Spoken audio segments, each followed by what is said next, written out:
Hello there! Welcome back to the second episode of the Intellectual Abattoir podcast. On this guest, we have secured a very good friend of mine. We didn't really get into our history, but I've known him very long time.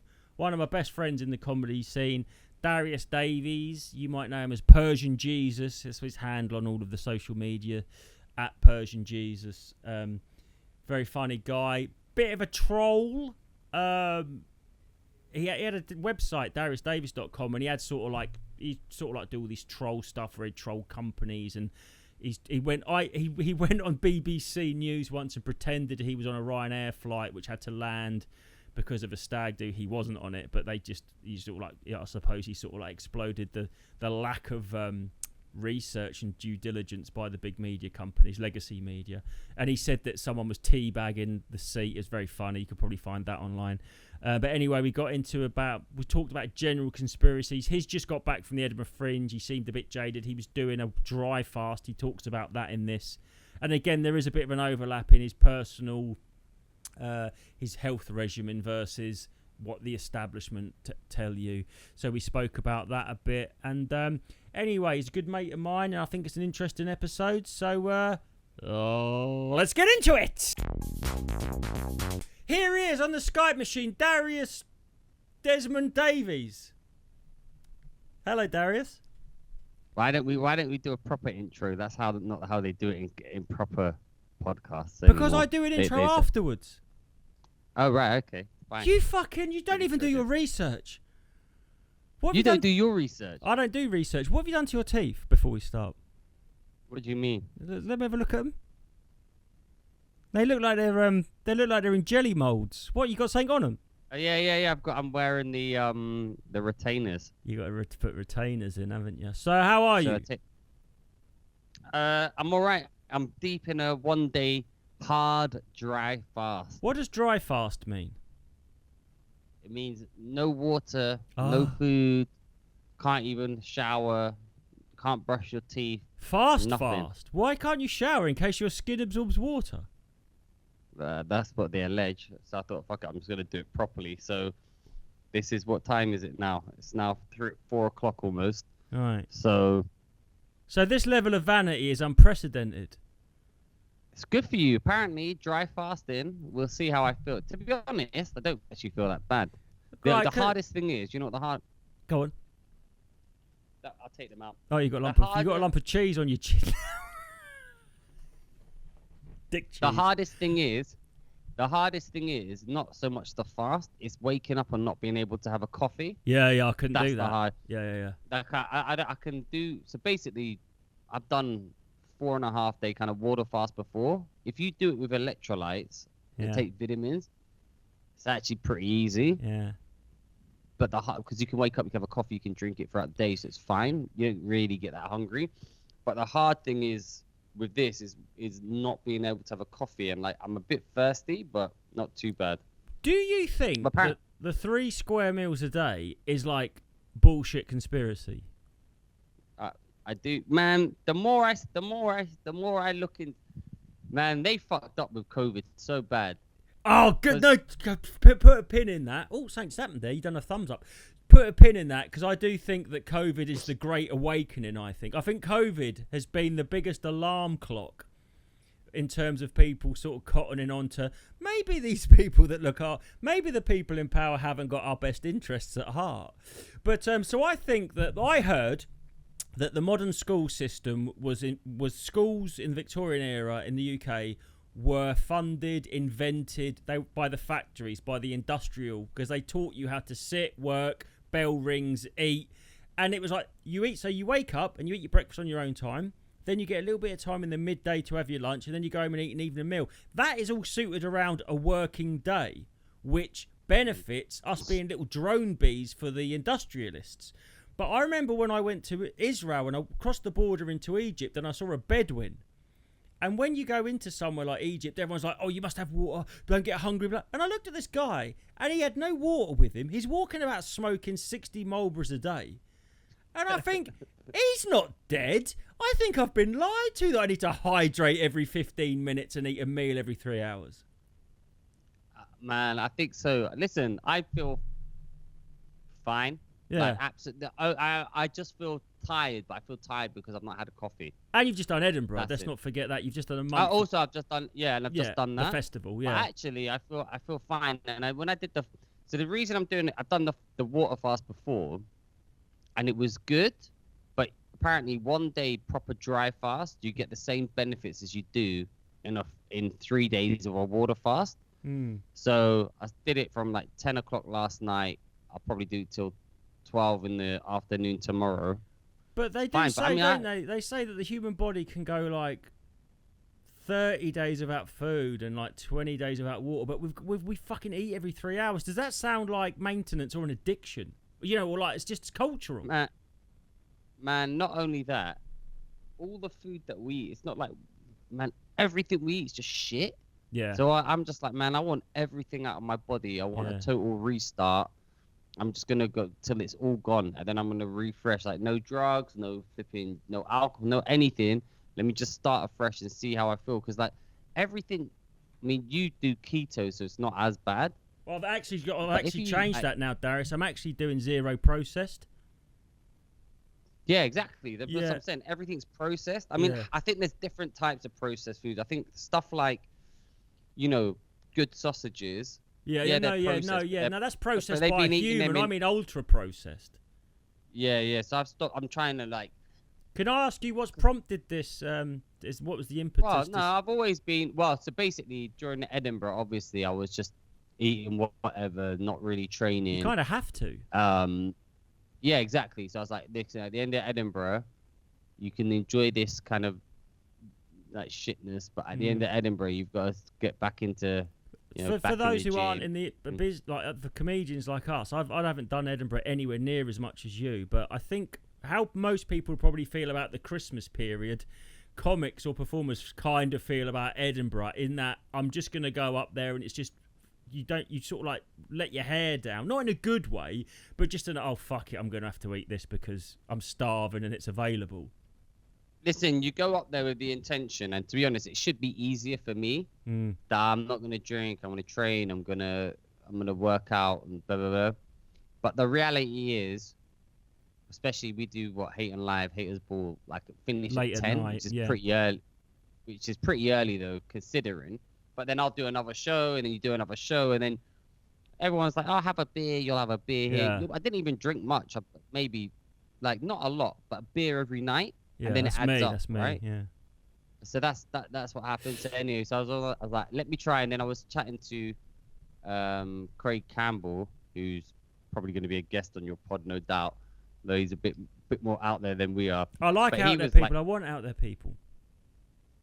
Yeah, I like him. So he's been doing dry fast, and I was you know what put me off a dry fast was I was like, oh, I'm scared it might mess up your organs or whatever, this, that, and the other.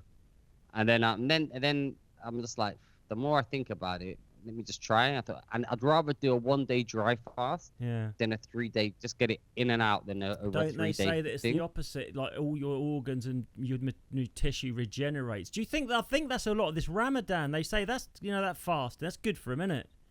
Man, or basically when you get to a certain level of I call it autophagy, but it's actually called autophagy, right?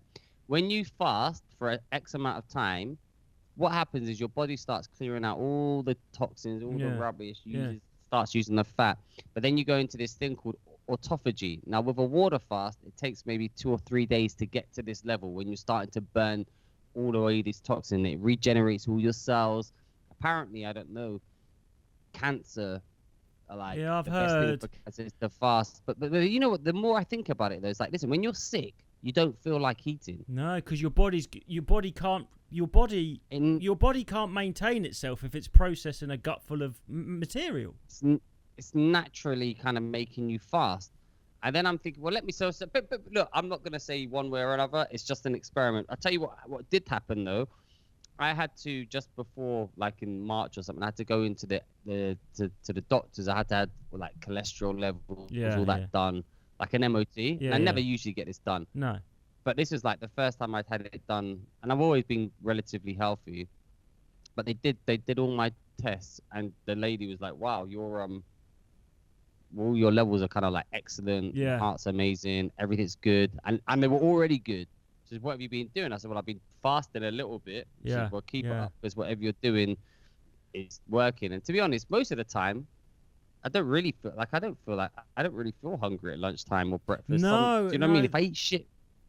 Again, I think it's like a hamster wheel you get on. I know it sounds fucking insane, but the more you eat and the more regular that you eat, the more regular you want to eat.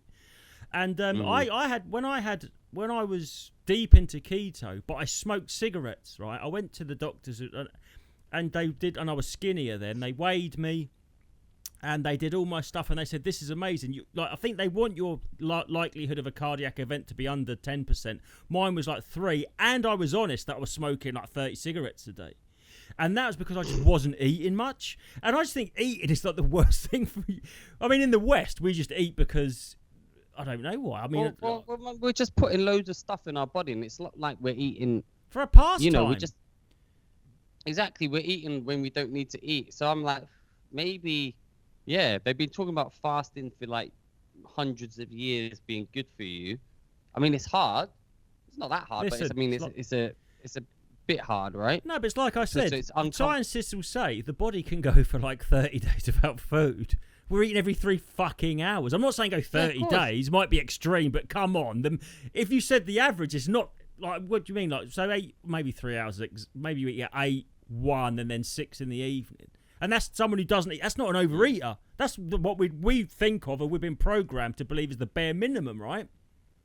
That's what you get in prison, yeah? Well, some fat people, as we know, we've got a friend, Ollie. Thing is, but the problem with him is he can't help himself. He just eats all the time. He's eating his feelings, man. That's what they say, isn't it? But he's addicted to it. Yeah. It's not just his feelings. He's kind of just addicted. Like it's a thing. Like I can get addicted. Like if I can. That's eat, insulin, isn't it? It comes to a point where, Insulin spikes and crashes. That's what that is. And it spikes and the only way you get rid of that is I don't know. We'll see how it goes. Anyway, that's interesting because that's kind of like a different conversation. No, but I didn't mean this isn't the diet pod, but I mean it's interesting because I think your approach to it is there is a slight overlap with going against conventional programming, not even wisdom of what we're told. So you touched upon it briefly that they fucked up with COVID. I completely agree with you. I had Don Biz was on yesterday, and the reason that I asked him to be my first guest is because he's one of the first people that I ever met that can refer to himself as a conspiracy theorist. So he's he's actually not. He's not a lizard person conspiracy theorist, but he's big government and stuff. Yeah. But so I think that so you said COVID, and I said to him, either because of COVID, more people have got conspiratorial in thought, or more people are feeling comfortable to come out of the closet. I personally have always been a bit of a pussy. And I've always been very questioning and conspiratorial minded, but didn't out myself because I think, especially because now we're silenced by being called far right extremists. Like I said to him, if you question the data behind human-led climate change. So let's go back to the beginning. What was your first ever dabbling where you thought, do you know what? I know everyone thinks this and I'm supposed to think this. What was the very first thing where you thought, I don't think I'm going to swim with the rest of the fish in this direction on this one? I think I've always been kind of suspicious about how the way the world works. Yeah. Do you know why? Just suspicious. Just because, you know what it was? Ever since I was at school, I've seen some like. I got sent to boarding school when I was like 10 against my religious wishes, boarding school as well, right? Yeah, I was banished, but the point is I got like a bursary and scholarship to go to this school, right? And I came from a state school, and I turned up at this school, and these people were all like, when I say super, I mean they were like the 1% ultra wealthy, right? And I looked around, I'm like, but these people are just morons. How's his dad driving a Rolls Royce? What's going on here then? But did you see, it was a glimpse behind the curtain. I'm not going to say like they were in the Illuminati, but you must have seen this whole other world that is like running concurrent to the world you came from rather than integrated. Well, yeah, exactly. So that's what I'm saying. So my point is, when I saw that, I'm thinking to myself, well, how have these people got all of this? Like, who are these people making these decisions? How are they in this power? I mean, for me, sometimes people are like, oh, but if it were a conspiracy theory, everyone would have to be in on it. Not necessarily, depending on what it is. It's like, look, if you told me, Darius, I'm going to pay you £1 million if you tell everyone to get a vaccine. Yeah, exactly. We think it's pretty healthy. Yeah. I'd fucking take the 1 million. Of course you would. I would. I'd say, get the vaccine. It's great for you. Do you find that because to them- infuriating that when you're talking to someone about a conspiracy theory, if you don't know everything about it, they think it's all bullshit? What I mean by that is you go, oh, they did this COVID, they pushed COVID, and they're going, yeah, but who? Who did? You go, I don't fucking know who, but they did. The best bit of advice I got actually was from you in July. Yeah. About this, and it's kind of changed my way of thinking. He said I don't argue with normies. Yeah. Because I was doing a gig away, and I was with another comedian, and we were talking about this, and it asked me, it brought up like, oh, you're turning the frogs gay, and I'll say, yeah, the headline sounds ridiculous, but the actual, the story behind it is. Yeah. Chemicals in the water from people flushing down their antidepressant, pesticides, antidepressants and stuff, is making the frogs change sex and stuff. So basically, what the actual story is that our water is contaminated. Yeah. And you only have to look at Flint, Michigan, where the water comes out the tap and it's brown. They can set fire to the water out the tap. Yeah, exactly. So it's not healthy. But no matter what I said, and I was like, well, what about this? I don't believe that. I said, well, who's a news resource, or who can I believe you? And no matter what I said, no matter how kind of like whatever I tried to argue it, he wouldn't have it. So then I was just like, let's go into it. So you was in Dubai. Yeah. And in Dubai earlier this year, they fucked with the weather and they seeded the skies. This is not conspiracy conjecture. This is fucking exactly. But now it even sounds it, and it's on the BBC, and they're actually saying it like this is true. So you were talking to another act and going, "Oh, they sprayed the weather," and because chemtrails, he completely just thought you were talking like David Icke. He just went, oh, I think. Just like some people, it triggers their worldview. Exactly.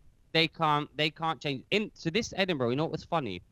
I've got a new joke about autism, right? And it's about me possibly having autism. So it's not even offensive to anyone who's autistic. It's not, doesn't degrade autism. It's about me, my family, my experience with autism, right? And the show was going great. And I just mentioned the word autism. And this woman in the front row, she just shut down. And when I say the show was going great, it was going great, amazing, brilliant show. And she started like shaking her head, and I was like, well, let's stop the show. And I did it really kind of like, which an autistic person would do. But exactly, I was thinking to myself, you're acting really autistic now. But I tried to talk to her about it. So what's happened? The whole room was like, I was like, no, it's not a subject for comments. But you haven't even heard what I've got to say. That's you don't know ridiculous. what I'm going to say. You don't even know. And she just couldn't get out of this circle. And I was really trying to help. Like, look, I'm not trying to be. I'm just trying to do you understand? This is about me. I said, look, it's about me. It's about my family. It's about my daughter. Showed pictures of Navarra. So look at her. This is what this is about. Yeah. And she just couldn't get out. So I think some people they can't. Well, you're challenging their belief system. Well, they get that Trump derangement syndrome is a real thing. And really, it's also a real thing with, COVID. With conspiracy theories and all of this. Do you not think the vaccine's the worst one though? The people that why does that thumbs up keep coming up? Do you keep doing that? So this is a flipping thing. This is flipping Apple. If you use an Apple, if you do that on anything, on an iPhone or anything, it will do. It should apparently. I thought it was the establishment really condoning what we were saying. It does that, and then this stupid Elon Musk, mate, giving us the seal of approval. But listen, you can argue about this, you can discuss it, but ultimately, the kind of conclusion I've come to is it's pointless and it doesn't matter. You just got to do whatever you're gonna do. That is true. But I find it so interesting that now my way of I used to think, oh, you've got the people like I'm going to use David Icke as the shorthand for the person that believes the most outlandish things. the normies are the opposite. They just believe everything, and it's like even if you go, no, it's on the. I don't trust the BBC, but they do. So you go, oh no, it's on the BBC. Look, they did start spraying shit in the sky in Dubai, and they won't even have that. And this is what I was saying. It's almost like, right. So you look at the puppet, yeah. You're looking at a puppet. And me and you are the sort of people that we look at that. They just see this thing, that a person dancing, right? But we see the strings, and we go, oh, look, there's strings. And they go, yeah, but who's... What? But because I can't see the puppet master, doesn't mean the strings don't exist. They always want you to say... Well, listen, did you see this, like, last month, that Mike Lynch guy?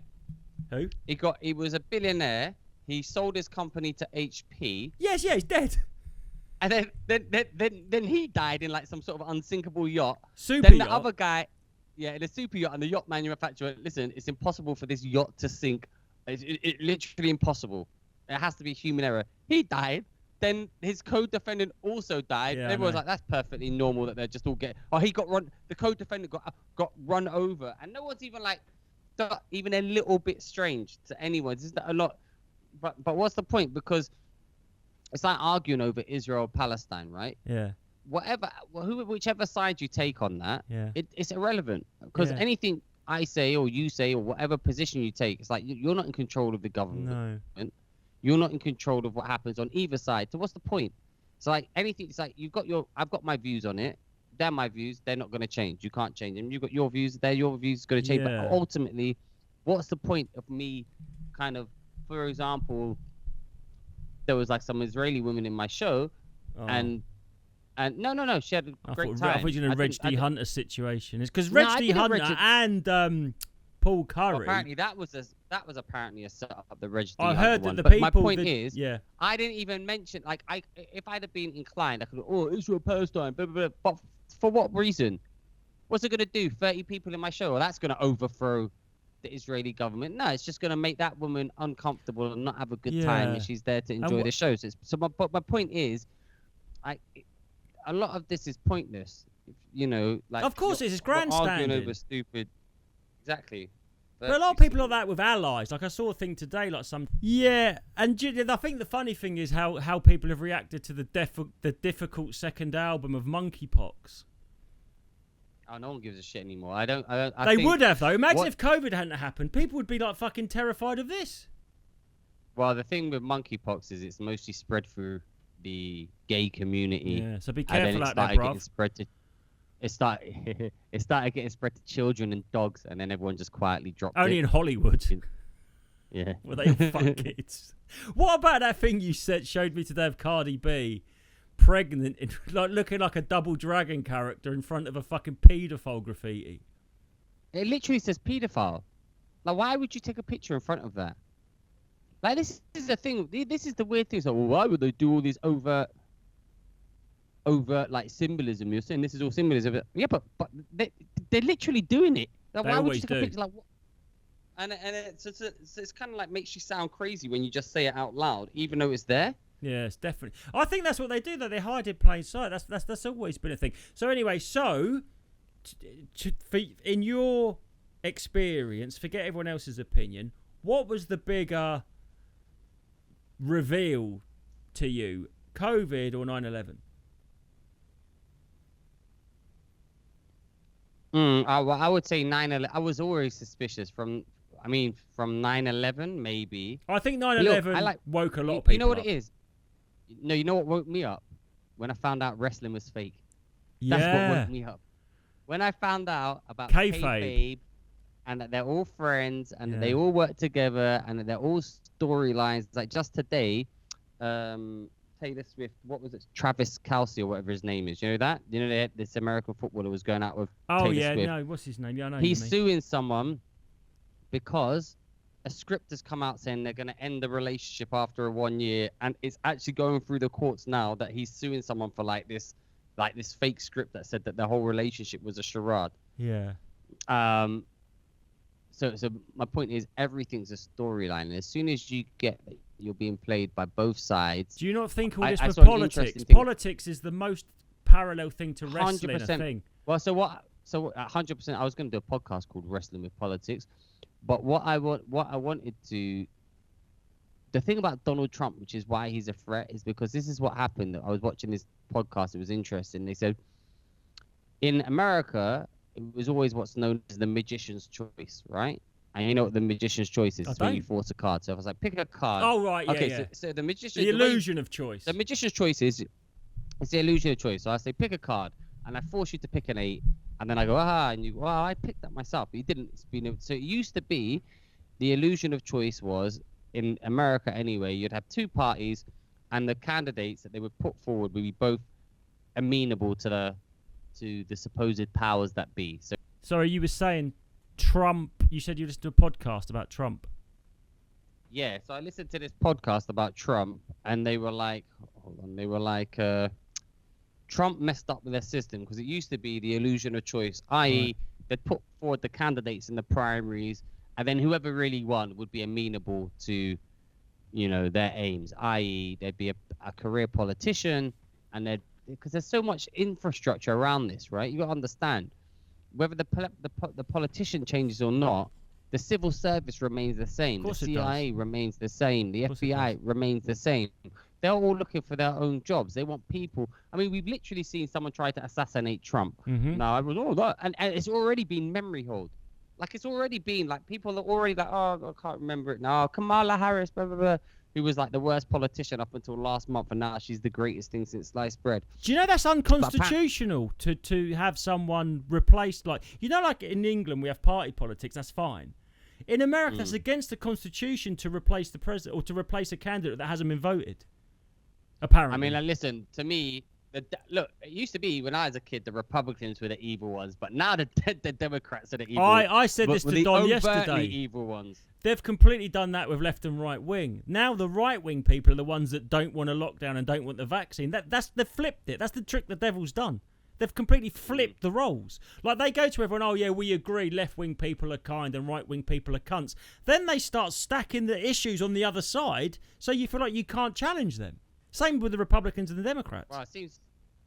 Yeah, well, seemingly the left-wing are the fucking pro-war party now. The left-wing people want us all, like, locked up in gulags. It's fucking insane. Yeah. But they don't understand. It's like, listen, just... Man, I don't know. It's just like, all people want to do is be able to go on holiday once or twice a year, pay their bills, kids not get stabbed in the street. Yeah. And that's it. And they just push so much shit. Like, for example, this new Labour government in the UK, obviously, this is how shit the Tories were. Labour think they got in, like, with a massive... Listen, you got in because the Tories were shit, and it took you so long to get in. That, like, don't think you've got a fucking thing. The first thing they did, this so-called lovely party, is cut the winter fuel payments for old people, for pensioners. It's like, listen, I'm sorry there's a war in Ukraine. I really am. I feel bad for the Ukrainians. But you know who I feel worse for? British pensioners who's going to freeze in their fucking house. Right? Help your own... This is what's causing all the division and the resentment in society, is that people see that everyone else is getting them, that they're getting their money first, and we're not helping our own people. It's like, how are you taking the winter fuel payments from OAP and sending $3 billion to Ukraine? But not only that, Darius, when Labour were running, one of the issues that they sort of like earmarked was how evil the Tories were for thinking about getting rid of the OAP fuel allowance. Then the first thing I noticed this in the 90s when Conservatives were going to get rid of the grant, and now I got a grant to go to university, full grant, so they were going to abolish the grant. That's how old you are. Yeah, I know. that's an issue that mattered to me at the time. So Labour got in on this, the Blairite New Labour landslide. First thing they did was just abolish the grant. I thought, well, like you said, what's the point? Everything's still the same. It's all market forces and fucking big business. They're just liars. They just lie. I mean, it's not. It's kayfabe. It's like you said, it's kayfabe, isn't it? Yeah. But they're the baby faces. So we got, this is good. Keir Starmer had to do it. Whereas if the flipping, I mean, if you go straight back to the vaccine, it was so funny because when Donald Trump put the vaccine out, I'm never taking a vaccine made by Donald Trump. Next month he was out of power and it was Biden. I'm getting the vaccine. Like, you could say that the flashpoint in Southport was the stabbings, and then you could say that people started rightly or wrongly thinking about immigration. but it's austerity. If these people, like you just said, have a nice car and can go on holiday and afford shit, you're not going to go out in the street rioting because you've got something to lose. People feel like they've got fuck all to lose. That's dangerous. Yeah. Well, it's exactly this amendment. And it's going to get worse because they're going to bump up the electricity back again in winter when you actually need to put the electricity on. And I think it's a plan. Of course. And the thing that's amazing to me is that, like, these energy companies, it's not like they're like, we're just covering. It's like they're making huge profits. Record but the profits. massive amounts, record profits. And they're like, well, it's just such a great, yeah, because you're fucking everyone. And everyone's like, yeah, please fuck me. But so the banks did that, didn't they? When that banking crisis of 2009, whenever it was, it was like they reckon that the sort of like banks just reversed the truck up to the Federal Reserve and just took all the money and they gave it to each other in bonuses.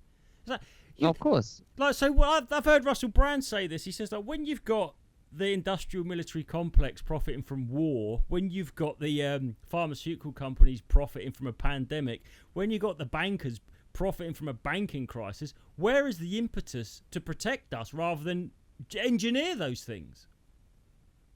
Oh, 100%, man. 100%. They don't care. Look, and I get it. If I was making millions from it, I'd do the same. Of course you would, and so would I. Of course you would. Yeah. Exactly. I guess what we're saying to them is, listen, just let us in. Let us fuck some people over as well. But if you say the thing, if you say it, it's the thing. What I don't understand is you got normies, and then you've got like one layer up from them. You got the fucking actual bootlickers. It's when the bootlickers get angry, and you're like, they're doing it to you as well. You think that you're like under their wing? They're treated you. You got vaccinated with that shit. I didn't, and I feel bad that you did. Yeah, you're angry at me for saying something.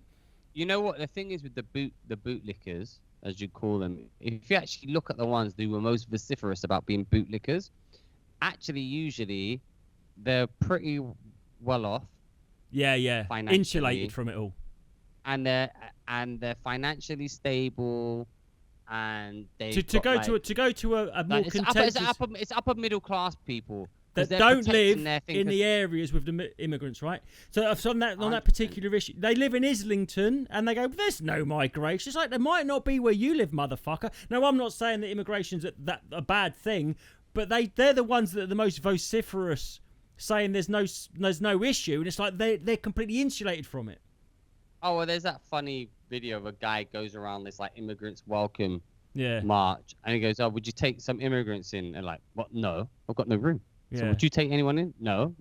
So where are they gonna go? Yeah. Because it doesn't actually affect them. It's like them being nice with other people. Look, I'm the son of an immigrant, right? I'm the son of an immigrant, and actually you'll find two immigrants, really. Yeah, but immigrants need to be. Immigration's a great thing. Yeah. It just needs to be managed properly for their safety and for the safety of the nation. It's not a controversial statement to make. No. But they're like, people say, "Oh, yeah, we're all no immigrants are illegal. They're all welcome." And da. And listen, my point is, those like fine if you want it, but put the immigration centers. When you get all these people, instead of putting them in hotels in these communities, put them in their communities where they're the ones who want them. Make them feel welcome in their communities. Then they won't get resented in these communities where they're currently resented at. They'll be welcome in their community, but it won't happen like that because they're not the ones taking the brunt. No. People see it, and then they get also, like you say, then the classic dog whistle. "Oh, you're right wing, you're racist." That's bullshit. Because it's just bullshit. It's like a lot of immigrants who were here from, like our time, like 80s, 90s, more or less they've assimilated, and they resent all this an influx of immigrants who don't assimilate, who don't bring into the culture. It's nothing to do with colour, is it? It's to do with culture but that's the thing. The trouble is, like you said, when it's dog whistled when the debate shut down at the very first syllable, that's why people are angry. That's why people are taking to the streets, because you can't even talk about it. And it's not. I'm not even. When I say you can't talk about it, at least listen to people. That's what I'm saying. I'm not saying I want to be able to get up on a podium and start being Enoch Powell about this shit. I think if you want to go, yeah, maybe we should try. Like I sort of think, like this is a classic example of like straw manning, where someone had a team sheet of the England team and had them all crossed out and said, "Oh, these would all be the players we wouldn't have if it wasn't for immigration. And you feel like replying to them and going, what, their parents were illegal immigrants? Because that's what a lot of people want to talk about. They're talking about the like it's happening, and I think it's orchestrated. It's happening in America at the same time it's happening here. Their borders fucking open, and they're coming over here on dinghies and throwing their passports in the sea. So it's no good going, oh, all these England players we wouldn't have like fucking Sterling. But his parents are proper immigrants who did it legally. It's a completely different issue, isn't it? Mm-hmm. I mean, it's just, but again, this is just something that will divide and manipulate. And to be honest, and separate us. But to be honest, even this, people wouldn't really care, even with loads of illegal immigration, if, as I said, they could get a doctor's appointment. Mm-hmm. Their kids were safe. They could go on holiday once or twice a year. They had a little bit of money left over. They could 100%. Save for stuff. But what is it? It's like, it's not that. It's like you can't get a hospital appointment. You can't afford to go on holiday. You got to choose between heating or eating. Mm-hmm. Your kids will literally get stabbed in the street, potentially. It's not safe. And you're not allowed to moan about it. That's the worst one. How dare you moan that your kids got stabbed in the street, you fucking bigot? Yeah, or they'll be like, oh, you can't even drive your car through London now because there's a congestion charge. There's a ULEZ charge. Yeah. Oh, but if you've got a Tesla, you can drive with impunity through London. No congestion charge. No, of course. It just fucks over people. And like, oh, look at climate change. It's like, man, and then it's for your own health and your own health. You're taking people out of the cars, forcing them onto the underground. When I had broke my nose, I had an operation in my nose. They told me, don't ride the underground home. It's the worst thing you can do. The air you're breathing there will fuck your nose up, right? So they said, oh, it's for your health, and it's much healthier for you to take the public transport. So they're forcing you from your car, where you're breathing clean air, into the tube where you're clean smoking pollutants. Also, I think that if they discourage car use, they can control you, and that they could just stop the trains running. If they do this 15-minute city and then want to impose it, and everyone gives up their cars, and then like, right, actually, we're going to just turn all the tubes off, you're sort of like stuck in your little area, aren't you? This is how conspiracies work, right?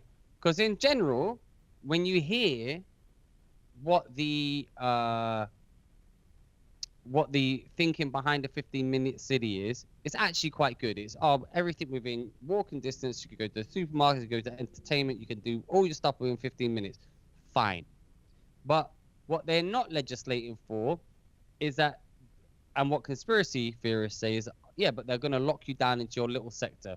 Oh, it's impossible. They're not going to build barriers. No, they're not going to build barriers. They're going to do it the same way they do the congestion facial charge. Recognition. They'll have they'll have cameras at the thing of everything, and they'll fine you if you go out of it, if you've got a curfew.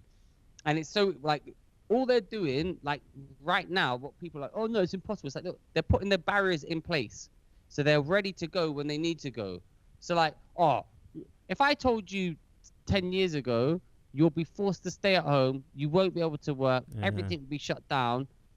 People are like, this is impossible, this is bullshit, this is absolutely crazy, it would never happen, we live in the West. Exactly happened. Did you see the Woody Harrelson SNL monologue? No. They have a host and they do a monologue at the start. He basically said what you just said, but he framed it. He said, imagine if a Hollywood script said, and he got, I mean, he's the balls on that guy. I've got a newfound respect for him because it's Saturday Night Live. It goes out live, right? And he basically said what you just said, but said it as if like if it was a Hollywood script, then everyone would say it was bullshit. You got to watch it, look it up. It's basically what you just said. And it's like when you lay it all out, it's insanely surreal that we did it. And we've been gaslit that they did it. And now they're gaslighting what they had to for the thing. It's like, man, look, I got a big argument. They said we had to do it to protect the other people, and it's all bullshit, man. It's all bullshit. And if you look to China, everything that's happened. So, man, 1984. I don't know that George Orwell. He's a soothsayer, or I don't know. Nostradamus. Man, everything he's writing comes to pass, man. I think the authorities got that book and thought it was the instruction manual. They're just doing it to the letter. Well, maybe, but what's interesting, he says in that book, is like East Oceania and Eurasia, or whatever the different continents are, right? Basically, he said they follow INGSOC, and they follow capitalism, and they follow communism. Is basically what I'm paraphrasing. He goes, but the reality is they're exactly the same systems, just different names. Yep. And that's exactly what's happening. So in China right now, they've got a social credit score. They've got Mm-hmm. all of this, and this. Mm-hmm. And it's just coming here slowly, bit by bit by bit. I mean, I'm part of the reason I'm doing this fast is like, man, I want to disconnect and just kind of like just pull myself away from. So do you feel that diet is a way that they sort of get you on the tee, so to speak? Sort of like. Of course, man. If you like, look, you know what? I'm like, one of the good things for me that happened, if I reflect back over the last few years, is when I came out of school, I wanted to be a wrestler, right? It didn't work out. But because of that, and obviously there's been ups and downs, and you're the same actually, right? I've been training more or less since I was 18. Sometimes I've been in better shape, sometimes I've been in worse shape, but I've kind of had an understanding since 18 about where, and listen, my back's fucked, right? I fucked my back up. But other than that, which is a crippling back injury, but it's more of a mechanical injury. For those that don't know, you broke your back and they fused a rib up your spine? Yeah, well, more or less. I broke my back and my back's fused. Didn't they put your rib up there or something? Well, so they took a rib up there. So the way it works is they go in through the front. They cut out a rib so they can get access to the spine at the front. They cut the ligaments at the front of the spine. Then they open up the spine. Then with the rib they've cut out, they grind that up to fuse with the bones that were broken and crumbling. Then they put the metalwork in to hold it all in place. Right. So the metalwork, after a while, it's the bone holding it, not the metalwork. But anyway, my point is, that was like a mechanical injury. Like I broke a leg or something, right? Yeah. But my actual health has been good because since 18, I've been resistance training in the gym and kind of been following a diet. Don't eat loads of shit. Never really drunk too much. Don't really smoke or do too many drugs, right? And now I'm, in my late 20s. I'm getting very late 20s. I'm 2 decades out. I'm in my late second. My second 20s. My health's good, right? But that's because I've been training all since then, and I've kind of had that knowledge of it. But how mad is it? How mad is it that recently that's been daubed as right wing to train and look after yourself? It's insanity. They don't want you to do it, man. If they don't want you to do it, they call it right wing. Man, so that's what I'm saying to you. You know about COVID turn on everything on. Now, anything I read, this is good for you or this is bad for you. I basically just do the opposite of what I'm told to do. I just don't believe a fucking word they say. I don't believe a word they say. And I like, sometimes you'll argue with someone, why would they do this and they do this? So it's not necessarily like a huge overarching plan. Sometimes it's just general malaise and shitness. It's like, look, in the 70s, they would have told you if you were a pregnant woman, take thalidomide. If you don't take it, your baby's going to be sick and you're going to be... And a whole generation of lives fucking afflicted by thalidomide. And what do they do when that happens? Oh, sorry. Oops, they knew. That's like the doctors used to prescribe cigarettes if you had a cough. They'd say, you should smoke Camels. They're crooked. And they'd be like, and what do you get? I'm sorry, fucked up. And the thing is, it's just like, I fucked up. It's like, people died. People are dying. People are living in agony and we're all and pain. paying for it, even if no one died. Sorry. And they did die. We're now fucked. We're now in austerity. So I've got 3 questions for you before we go, right? Number 1, you're in front of a jury. You've got to argue the one conspiracy theory that you know that you can nailed on win. The one that you completely believe in. If there's one you've got, what is the one that you are 100% this is nailed on? Well, the vaccine don't work. The vaccine don't work. And what was it? What was that? Just a money grab, or was there more to it? Is there anything else in it? They were they incentivized. The vaccine don't work, but when it was come out, they said it would work. It would stop transmission. Then I'll show the fucking videos of them saying this will stop transmission 100%, and you'll see that happen. 9/11 was an inside job.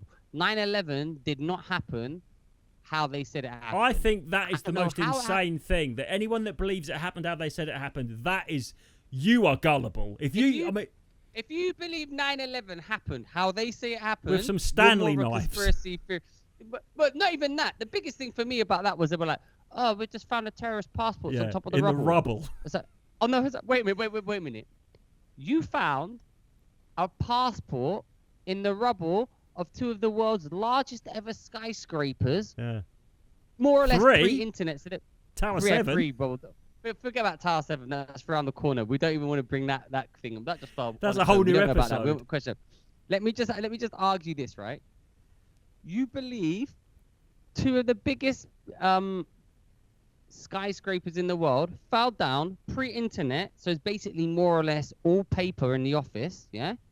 And amongst all the rubble, all the debris of a sky fucking scraper, Jet fuel burning. jet fuel, the passport's just wafted Fluttered down like a fucking sycamore leaf. Fluttered down, and I just landed there, and I go, oh look, it's a terrorist passport. I better go hand this in. It's like, listen, you can't find your fucking own passport in your bedroom in the drawer, but you're telling me you believe in the middle of Manhattan, lower Manhattan, with all the winds coming in, all the debris, all the rubble, all the dust by the river, that the passport fluttered down from a plane fucking crash. Burning, screaming, asbestos. Hey, do you know about the magic bullet at JFK? That when someone went into the hospital on the gurney and went, oh, there it is, and there was a perfect bullet laying on the stretcher in the hallway next to him, and it went through his head, did a U-turn through his throat, and then it was just they found it on the gurney. It was from the same company as the passport.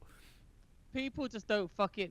They're scared to. I don't know. If you could. They don't want to know the truth. Is that it? They just don't want to know the truth. They don't want to know. But I don't. Listen, all I know.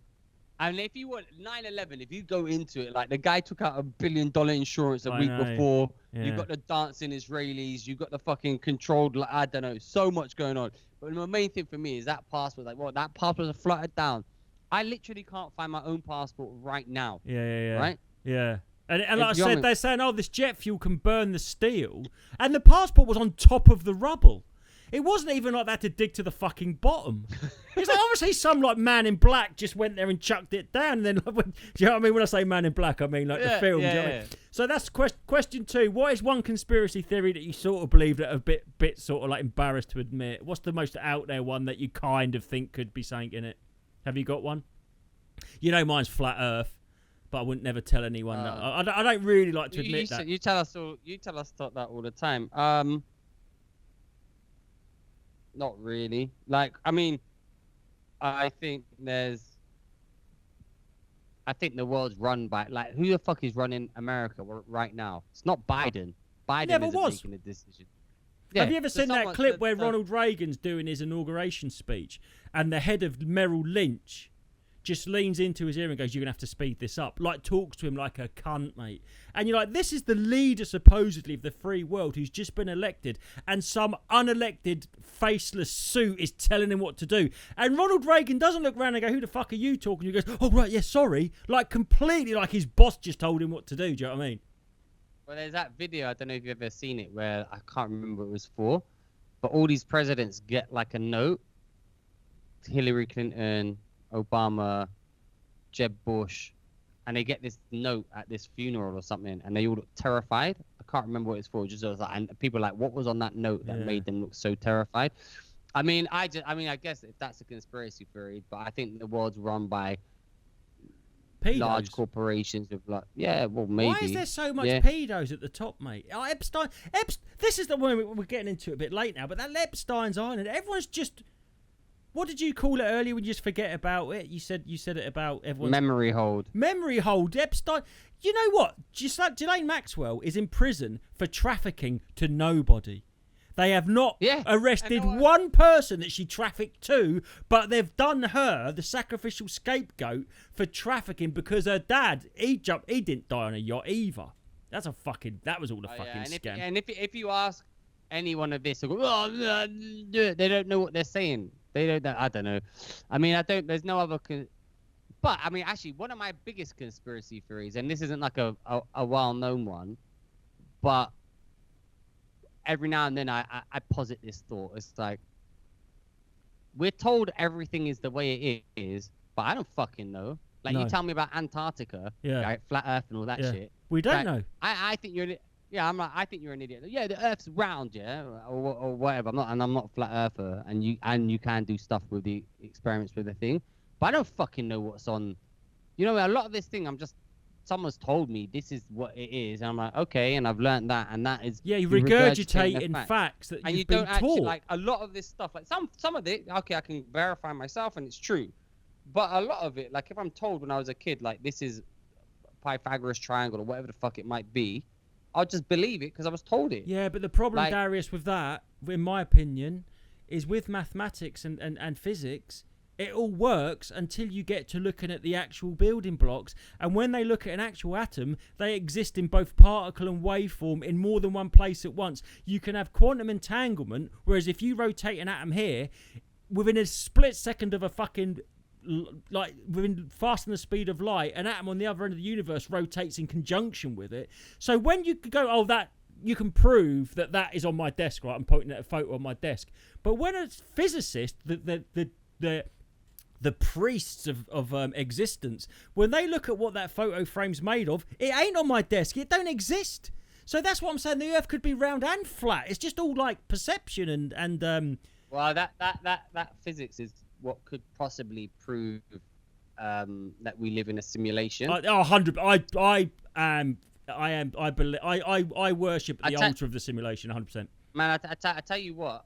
I've been looking at AI, and if you start looking at AI, like AI generated images and stuff like that, or like AI, they start doing like these AI generated like movie trailers, and you know when I watch that, I just get mad LSD, shroom vibes. Yeah, Just it does. No, mad. you're right. It's AI is similar to our subconscious, which makes me think: is that the birth of our creation? My opinion is, in about 20 years. We are going to create a simulation, and as soon as we turn that simulation on, that is the Big Bang, what's happened in the past, and we're in this loop. We are in a simulation that we create in the future, and that started at the Big Bang. So we are. It's like going around a hula hoop, yeah? If you put an ant inside a sealed hula hoop, it would just think it's walking forever. And I think that's what time is doing for us. I think this simulation is created in the future, and when we turned it on was the Big Bang. I mean, it's possible. But stuff like DMT, shrooms, yeah, LSD. When you start taking that, which is why I think, why the fuck are magic mushrooms? Yeah. Of everything. Yeah. Why are they class A? Why are they illegal? Like you can go into the garden, or you can go into your field, and you can pick mushrooms that are called death cap mushrooms. Yeah, exactly. You eat one, you will die. You could use it as literally put some in someone's food, kill them, right? Death cap mushrooms. They're legal, perfectly fine for you to pick death cap mushrooms. But you're not allowed to pick psilocybin magic mushrooms. Because when you start taking that, you just start looking through and thinking, wow, this is all bullshit. This doesn't matter. So iPhone 16 doesn't matter. When you've had a psychedelic experience, do you think it's just an altered state, or do you think it is unlocking dimensions? Do you think there's a multi-dimensional existence and it starts to change your frequency, like when you turn a radio and it would go from radio 1 to radio 2? Do you think you're just picking up different stuff that does exist? Man, I've never done DMT. I've done LSD. And I've done shrooms. When I've done LSD, and to an extent mushrooms, they're both similar but different. LSD feels like it's digital. In my opinion, magic mushrooms CIA feels like creation. it's LSD. They used it in Operation Midnight, didn't they? Well, magic mushroom makes me kind of feel like I'm in some sort of like Hansel and Gretel nature wonderland, and LSD makes me feel like I'm in some sort of almost like a Daft cyber experience, maybe AI. Maybe that's more like AI. Exactly, that's what I'm saying. Right. And I just think though, but when I did mushrooms, like I still felt totally normal with it and stuff, but I definitely felt like, yeah, I'm seeing a little bit behind the curtain. Yeah. And there's other stuff going on that, like, is not just what we see, but it's fleeting because you have this like opening and like a awakening, but you got this realization, and then gradually your brain fogs up again, calcifies, forget, and calcifies. Like, so you see when you take magic, a good dose of magic. I tell you what happened, man. It's like I'm in the thing, but I'm seeing behind it. So I'm seeing the trees, and the trees are swaying, and they're swaying now, but it means nothing to me. But I saw them swaying. It's like, oh, I can kind of feel like on the frequency with them, and then suddenly over a few months that calcifies back into like Because they say, solid don't they, with psilocybin, it doesn't add something to your brain; it actually blocks enzymes. Like, so they say about fluoride calcifies the pineal gland, right? And so fluoride takes you further away from that feeling of connectivity and that feeling of understanding. And I think a population that understand and feel connected, we would never have gone. There would never have been a war. If you said to Hitler could never have talked Germany into doing what they do, and if they were all on mushrooms, yeah, you just couldn't do that. You need to calcify people, and you need basically. I think a lot of things that they let us have, but like you say, that the things they don't let us have, are things that sort of like remove that callous humanity.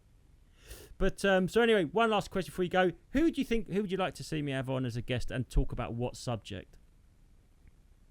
Well, conspiracy theorist guest. Just out there. I just want to talk to out there shit. People that are not scared to think. Speak to Craig Campbell. I will. I'll ask Tony him. Morazy. I was going to ask Morazy. Maybe Alistair Williams. Yeah. Morazy. All right. That's anyway. Good. So, thanks for doing it, Darius. Have you got anything you want to plug before you go? Hit me up, Persian Jesus on Instagram. We might be recording another episode of 3SP soon. Yeah. But those who don't know, Darius has got a podcast that I got to go on occasionally called 3SP. That's the letter 3, number 3, speech 3SP. Persian Jesus. Is that a pun on personal Jesus or just Persian Jesus? Someone just said, "Oh, my girlfriend thinks you look like Persian Jesus." I thought that's a good Instagram handle. I didn't know if it was a pun on the Johnny Cash covered the soft cell. It used to be Persian of interest, but maybe Persian Jesus is better. I don't know. Well, Johnny Cash did personal Jesus. My own. Yeah. Is that soft cell? I said soft cell. I feel like I've got that wrong. It was the other one. Depeche Mode. Sorry, yeah. I always get those two muddled up. They're your sort of gay bands that you liked in the 80s. Anyway, thanks very much, Darius. You're welcome. Am I? You sure? That was very low-key. Mate, I tell you what, this fasters give you some fucking mad energy, bruv. It's like you've done a line. It's because I've got the water fast on as well. Yeah. Dehydrated. I've never heard of that one. I might give it a go. Dry fast. Actually, when was the last time you had a drink today? Of water? Or anything, just a drink. I tell you, my liquid intake is shocking at the moment. I normally have about 4 cups of coffee and a Barocca, which is, I've just said I don't have processed stuff. I do have the Aldi version of Barocca, which could have all sorts of calcification shit in it. But I had a pint of vitamin drink about 4 hours ago. I don't drink a lot. I don't drink enough. Yeah, I don't drink. I'm not that. I'm a bit tired, but I think I'm just being lazy. All right. Anyway, man, thanks so much, and see you soon. All right. Bye. Bye.